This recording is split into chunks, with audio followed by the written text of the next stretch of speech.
Question number 34 1 plus cos alpha 1 minus sine beta into 1 plus cos gamma into 1 minus sine delta equal है 1 minus cos alpha into 1 plus sine beta into 1 minus cos gamma into 1 plus sine delta. Then इसकी value क्या होगी?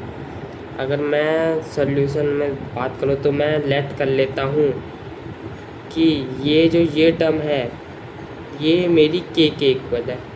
के equal to 1 plus cos alpha 1 minus sine beta और 1 plus cos gamma और 1 minus sine delta. अगर मैं इस term को इसके इक्वल मान लेता हूँ तो ये जो मेरा के है इसके भी इक्वल हो जाएगा और इस टर्म के भी इक्वल हो जाएगा, क्योंकि दोनों टर्म तो इक्वल ही है। ठीक है, यानी कि मैंने के को इन दोनों टर्म के इक्वल मान लिया। ठीक है, अब मैं के स्क्वायर लिख सकता हूँ। K square equal to 1 plus cos alpha 1 minus sine beta, क्योंकि के मेरा इस टर्म के इक्वल है तो मैं इसे इस फॉर्म में लिख सकता हूँ 1 प्लस कॉस गामा और 1 माइनस साइन डेल्टा। अब मैंने के स्क्वायर लिखा, यानी के इस टर्म के भी इक्वल है और इस टर्म के भी इक्वल है। ठीक है, यानी कि मैं इसे भी इंटू में लिख सकता हूँ, यानी 1 माइनस कॉस अल्फ़ा और 1 plus sine beta 1 minus cos gamma और 1 प्लस साइन डेल्टा।